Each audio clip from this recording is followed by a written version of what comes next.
Hey guys, this is Rick at Tasty Guitar. Today we're going to be working on your funk lead phrasing. This is all about breaking down the 16th note into several different phrasing patterns, combining different beats of 16th note patterns to create really interesting phrasings, and then applying that into simple licks. This lesson really goes hand in hand with the Ultimate Funk Picking Boot Camp, so make sure you check that out if you haven't already. And it's also about repetition. You need to learn these phrasings, repeat them consistently until you start to internalize them, until they come out naturally in your plan. Also, be sure to get the free tab for this lesson by subscribing in the bottom of the home page, and check the description below for information about membership. Tune up and let's get started.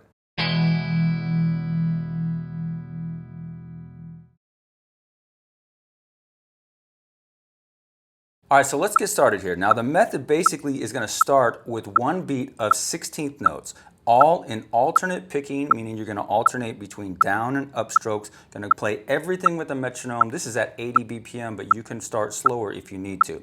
A group of 16th notes on beat 1, 2, 3, 4. 2, 3, 4. 2, 3, 4.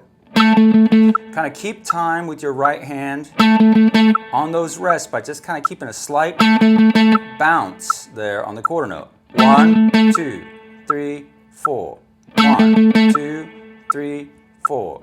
2, 3, 4. The next thing you're going to do is create new phrasing patterns by inserting rests anywhere where we have one of those 4 notes. So in the next example here, I'm going to get rid of that second 16th note and just have a rest there instead. But the important thing is you are going to continue to keep the alternating picking motion. So in place of that rest, you're going to have an upstroke but not hit anything. Here's what that's going to be. 1, 2, 3, 4. 2, 3, 4. 2, 3, 4. 2, 3, 4. Make sure you have the correct picking motion. 2, 3, 4. Now I find that a lot of people struggle in keeping that constant right hand picking motion, that alternating motion, when dealing with rests, because the natural tendency is to just stop completely and just play something like this. But you want to keep that motion, and what you can do if you're struggling with this is to go ahead and play a dead note, just a dead string, instead of just missing completely and playing air. So that is going to sound like this. 1, E, and up. You're just going to release pressure on your fretted note there and just hit a dead string. And now you'll be sure that you're keeping that motion because you'll be able to hear it. 2, 3, 4. 2, 3, 4. So in any of these phrasing patterns that we're going to work on, if you find yourself kind of stopping, go ahead and insert a dead note instead of playing a rest. Now the phrasing pattern that we just did is number 1 on the tab. Now what we're going to do is create several more just by inserting rests in different places in that 16th note grouping. So here is number 2. 1, 2, 3, 4. 3, 4. Make sure to keep that picking direction. Constant alternate picking. 2, 3, 4. 2, 3, 4. 2, 3, 4. I'm going to do it one more time. 2, 3, 4. Moving on to phrasing pattern 3 now. Now I'm just going to insert a rest right at the first 16th note. 1, 2, 3, 4. 1, 3, 4. 1, 3, 4. 1, 2, 3, 4. 1, 2, 3, 4. Moving on to number 4 now. Now just going to play the upstrokes. You're going to play the 2nd and 4th 16th. 1, 2, 3, 4, 1. Those are both upstrokes. Keep your right hand in motion. 2, 3, 4, 1, 2, 3, 4. Moving on to number 5 now. Here we're just playing the first and last 16th notes of the beat. 2, 3, 4. 2, 3, 4. 2, 3, 4. 2, 3, 4. 2, 3, 4. Moving on to number 6 now. Here we're just playing the second and third 16th note of the beat. Remember, if you're struggling with the pick direction, keeping that constant, go ahead and insert dead notes in place of the rest. 2, 3, 4. 2, 3, 4. 2, 3, 4. 2, 3, 4.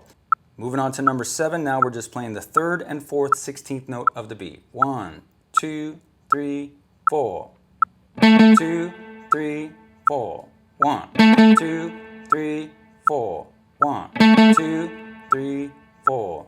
1, 2. Remember, if you're struggling, go ahead and hit those dead notes. 3, 4.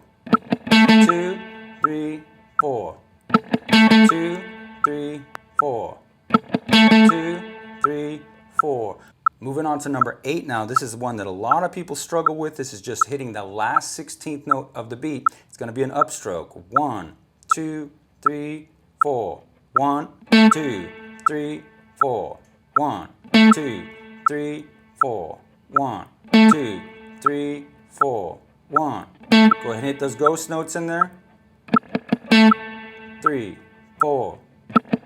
2, 3, 4. 2, 3, 4. 2, 3, 4. So here's where things start to come together. So what you're going to do now is combine 2 or more of those phrasing patterns that we just created and put one of them on beat 1 and another on beat 2 to create 2 beat phrasing patterns. Now these are going to be longer, and then you can use these to create licks or internalize them into your plan. So let's go ahead and demonstrate that now.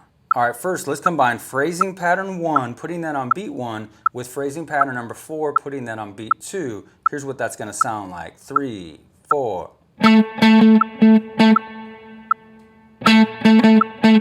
Alternate motion constantly. Keep that right hand in motion. Replace the rest with ghost notes if you need to.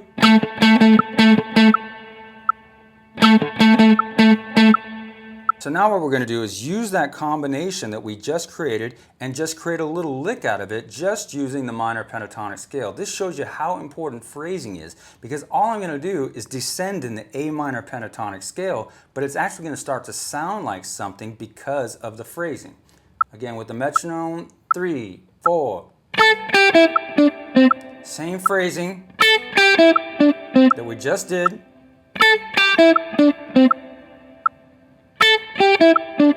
Here's what we started with.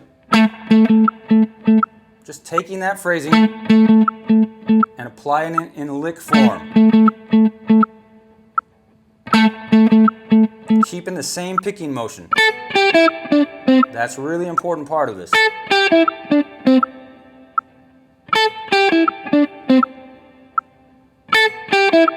Now try different notes.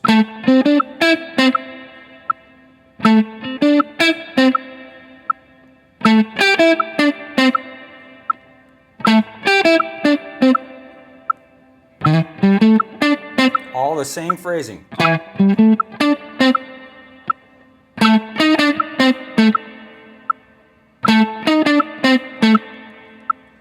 Now let's combine phrasing pattern 3 with phrasing pattern 6. 2, 3, 4.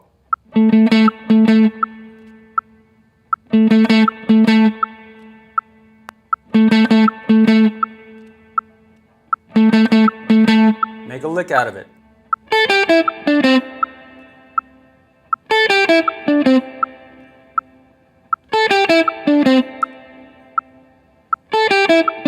Change up the notes a little bit.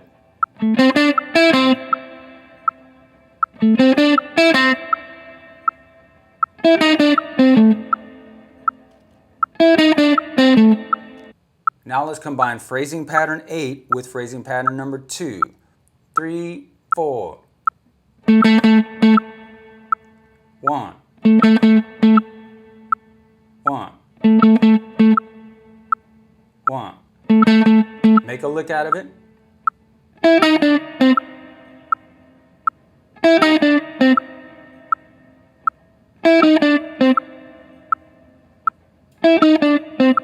Change up the notes.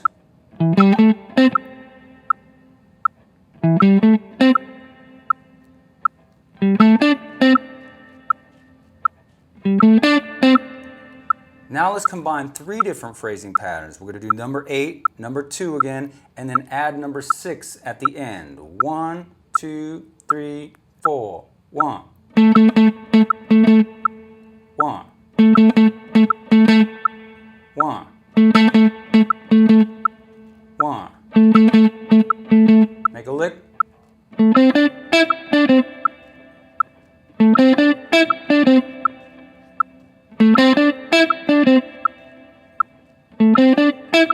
Change it up.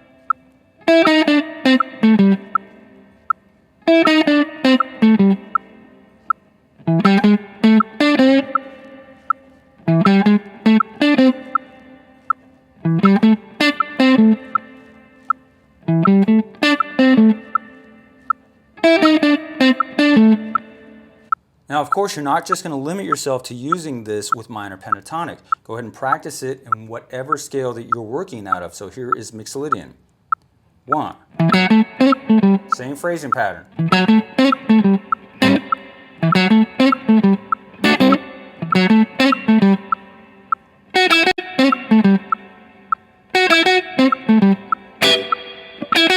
2.